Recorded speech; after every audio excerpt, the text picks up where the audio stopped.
Donc là, il y a eu l'occasion avec Michel Polnareff. Alors bon, ouais, c'est vrai que c'est une autre génération, mais je pense que vu déjà les contacts, les réservations, je pense que ça va être ça le comble.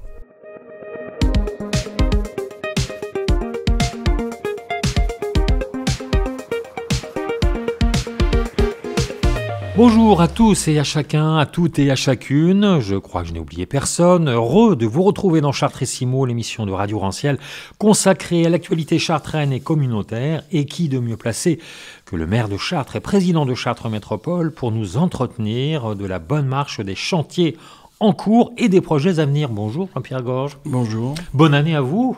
Bonne année à vous aussi. Merci. Il y a quelques semaines, ici même, dans les studios de Chartres TV, nous évoquions le projet Pôle Gare, son pourquoi, sa genèse et ses réalisations. Et bien, aujourd'hui, nous allons faire un focus sur l'un des fleurons du Pôle Gare, le Colisée, qui, à 2 pas du centre-ville, se présente déjà comme un véritable palais des sports et du spectacle. C'est un peu ça. Hein. C'est prévu pour ça. Ouais. Il n'était pas prévu dans le projet de la gare au départ. À cet endroit-là, c'était plutôt des logements. Et comme on avait une réflexion sur le plateau nord-est en même temps, pour le parc d'Expo, et on a pris une décision intéressante de ne pas mélanger le parc d'Expo avec le sport, la culture, et utiliser justement le pôle gare. Puis, parce que sur ce projet, les logements faisaient peur un peu aux riverains. Donc, moi, je proposais un petit cercle comme ça. Je dis à cet endroit-là, on pourrait mettre un complexe culturel et sportif un peu encaissé. Et en fait, les architectes ont compris, il y a eu un concours intéressant.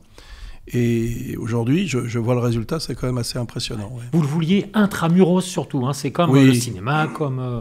Oui, c'est là on est différent. Et d'ailleurs, c'était l'objet de l'élection de 2001. Nous, la culture, le sport, c'est le centre-ville. Quoi. La vie, c'est le centre-ville.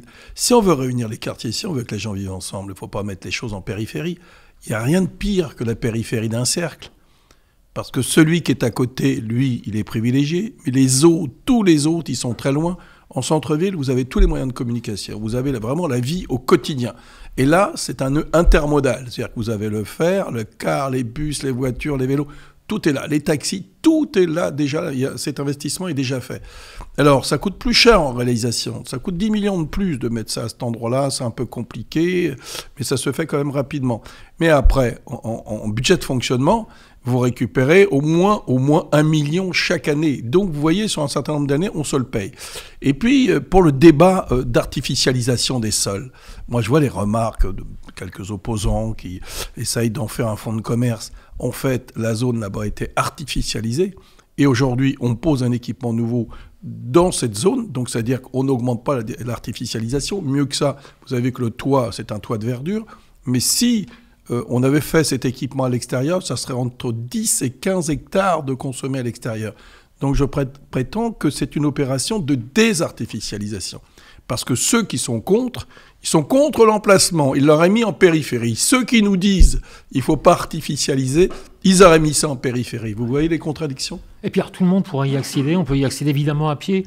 De la gare, finalement, on est à quoi, de 2 minutes du Colisée. 2 minutes pour ceux qui traînent sur la passerelle, oui. Non, mais vous avez tous les moyens de communication. Puis alors, quelque chose d'assez fort, c'est que cette gare avait besoin d'un parking. Il y a un parking de 1100 places qui va servir la journée pour tous ceux qui font les pendulaires là, vers Paris. Et puis le soir, nouvelle vie, c'est le spectacle, c'est le sport.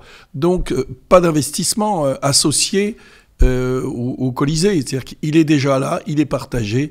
Donc voilà, au moment où on veut faire de l'aménagement intelligent, voilà une démonstration. Ouais.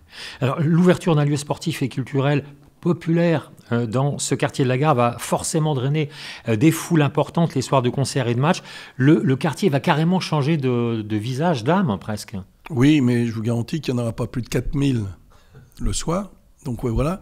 Et au mieux, 6000 assis debout, mais ça c'est moins que le trafic qu'il y a sur la gare chaque matin et chaque soir.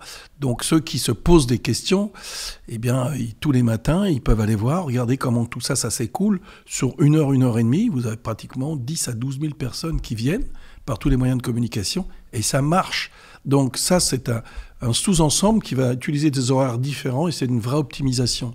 D'ailleurs, la région nous a suivis, nous a aidés dans le financement, mais à la seule condition qu'on soit installé sur le nœud intermodal. On passe d'un lieu finalement de passage à un lieu de partage. Oui, c'est exactement ça. Ça permet beaucoup de choses. Vous avez vu que ce projet de la gare, ça ne se résume pas au Colisée. C'est d'abord la gare, l'accessibilité, le stationnement, mais aussi bientôt une maison de santé. Ça y est, je veux dire, les fondations sont déjà en train de se construire. Un hôtel, un mail commercial, des logements, un hôtel de co-living, des logements sociaux. C'est beaucoup de choses sur une petite surface, mais qui était complètement artificialisée, qui reprend un peu de verdure, pas autant bien sûr qu'on le souhaiterait, mais là on concentre des produits consommateurs d'espace. Donc c'est un bilan, je veux dire, très positif, dans le sens où on désartificialise. Et on peut s'attendre à voir pousser des bars et des lieux de restauration nocturnes autour du Colisée.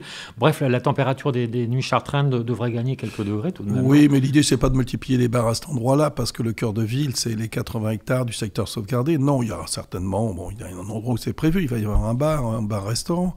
Mais non, l'idée, c'est que, vous voyez, on va dans le centre-ville avant... je veux dire, le spectacle ou le match du soir. Voilà, on arrive même dans l'après-midi, on s'éparpille dans l'hypercentre. À un moment donné, tout le monde se rassemble, il va à pied, majoritairement à pied, parce que les gens seront déjà stationnés. Je rappelle qu'il y a 3800 places de stationnement souterrain sur la ville de Chartres. Donc les gens se seront déjà installés. Ensuite, le spectacle. Et après le spectacle, certainement un after, parce que on peut rester. Il va y avoir bien sûr des manifestations pour je dirais le VIP, entre guillemets, mais aussi pour les matchs de sport. Moi, je souhaite que ça soit accompagné aussi de séances un peu culturelles. On peut coupler ça. Au Comet, ils nous l'ont montré. Dans le match avec Saran et Games après, ça marche, cette complémentarité, ce qui fait qu'il y a des gens qui quitteront après le match, il y a des gens qui continueront un peu avec le spectacle, il y aura un after sur place, et ensuite, eh bien, on s'éparpille dans le centre-ville encore. Et là, c'est le centre-ville qui va prendre une autre dimension. Vous voyez, on faisait les remarques, notamment, vous voyez le cinéma qui est juste en face. On fait la remarque suivante, vous allez à une séance de cinéma, 8h, 10h, eh bien, c'est l'heure à peu près où les restaurants fonctionnent. Eh bien là, il va falloir que les restaurants fonctionnent aussi après 10 heures. Alors qu'en ce moment, c'est un peu pauvre. Et il peut y avoir 2 services. Vous voyez, celui de 8h, 10h, ensuite 10h, minuit. Donc ça va être une vie complètement différente, apaisée parce que tout le monde aura garé sa voiture, plutôt du piéton qui profite de cette ville magnifique. C'est ça l'idée. Ouais. Alors parlons un peu de sport, parce qu'évidemment, c'est un équipement sportif de première grandeur. Il y aura un parquet handball, un parquet basketball. C'est très technique. Et évidemment, j'imagine que vous attendez avec impatience, vous qui êtes passionné de sport, de voir évoluer les équipes chartraines. Bah oui, j'espère que ça va les faire gagner, déjà, d'améliorer leur budget, parce que je pense qu'il va y avoir une recette qui va être intéressante. La ville finance beaucoup le sport, mais là, je pense qu'il va y avoir un moyen naturel qui va financer le sport. Je veux dire qu'il va y avoir des recettes, bien sûr, liées aux entrées. S'ils sont malins, ils arrivent à grouper un match et un spectacle, et là, les gens vont avoir tendance à y aller pour les deux, donc il y aura plus de monde, peut-être un petit peu plus cher, mais globalement, ça va être un système d'autofinancement du sport. Ouais. Alors pour les sportifs, c'est un équipement extraordinaire parce que vraiment, il y a de tout. Il y a une grande salle d'entraînement. Moi, je l'ai visité donc à plusieurs reprises au fur et à mesure de l'avancement du chantier. C'est assez extraordinaire à voir. Est-ce que, par exemple, le public chartrain pourra découvrir aussi les coulisses du Colisée? Est-ce que ça c'est envisageable? Oui, bien sûr. Déjà, il y a un maximum de visites. Mais là, les visites pendant les travaux, c'est difficile. Surtout au moment où ça se referme, il y a beaucoup d'employés, il y a beaucoup d'ouvriers, il y a beaucoup de monde. Mais bien sûr, après, ça sera une visite comme on fait pour le pôle administratif. On est content de montrer la réalisation et surtout les coulisses, parce que vous parliez, il y a une deuxième salle à l'intérieur, un parquet, c'est magnifique. Et surtout, les vestiaires, les équipements, vous voyez, pour les sportifs, des bains chauds, froids, il y a de la cryogénie là-dedans, il y a tout, quoi. Oui, c'est vraiment très moderne. Donc ils ont hâte d'y être. Vous savez, il y a même Quentin Minel qui va rejoindre son club d'adoption, au départ. Et donc, il s'est promené un petit peu partout, en Europe même. Et donc, il vient parce que, bon, bien sûr, c'est sa ville, mais l'équipement l'attire aussi. Il a envie de jouer dans cette petite... C'est pas aussi grand que le Comet à Orléans, mais ça va être beaucoup plus chaudron. Vous voyez, il a une forme un peu différente. C'est plus enveloppé. Je connais Geoffroy Guichard, j'ai vu comment c'était, mais c'est un peu ce type d'ambiance qu'il faut. Vous savez, ça a existé, notamment pour le basket, c'était à la Courtille. Il y avait un gymnase qui était pas très bien foutu, avec une tribune au-dessus, mais c'était un chaudron. Après, il y a une ambiance qui s'installe, et ça, c'est important parce que ça aide à gagner. Vous savez, le public, c'est le joueur supplémentaire. Hein. Ça participe beaucoup. Alors, dernièrement, il y a une visite avec le préfet, parce qu'évidemment, il y a des questions de sécurité qui se posent. Vous avez travaillé évidemment en partenariat étroit avec la police et le préfet. La police, surtout les pompiers. Les pompiers. Oui, surtout, c'est eux qui font la commission de sécurité, bien sûr, mais tout ça se fait en permanence. À chaque fois qu'il y a des remarques, on ajuste.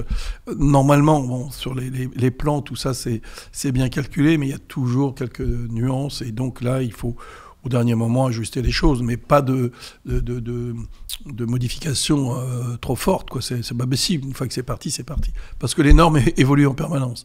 Donc, vous savez, juste après l'ouverture, si on fait une nouvelle commission de sécurité, on pourra faire des remarques. Parce que la loi évolue tout le temps, tant mieux, mais ça ne peut pas être rétroactif, sinon on ne peut plus rien faire. Non, là je pense que tout a été bien étudié. Vous voyez la circulation autour, on peut circuler tout autour, il y a un anneau au-dessus pour pouvoir se déplacer. L'accès est vraiment aux places est vraiment très facilité.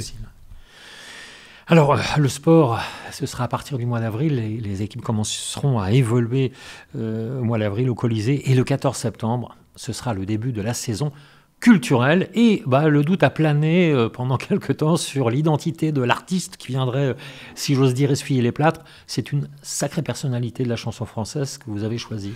Oui, mais ça s'est fait un peu comme ça par hasard. Parce que moi, je ne vous cache pas, je le dis, hein, moi, j'avais essayé de récupérer Stromae. Bon, pauvre garçon, il a toujours des problèmes. C'est dommage parce que ça a été merveilleux. Bon, mais ça coûte cher, mais ça a été merveilleux. On a pensé à Sting. Sting qui est amoureux de Chartres, vous voyez, pour que certaines générations soient un peu comblées. Donc, ça n'a pas pu se faire. Sting, ça aurait été plus facile que Stromae. Et ensuite, Stromae, ouais. Ensuite, on avait pratiquement réservé Mika.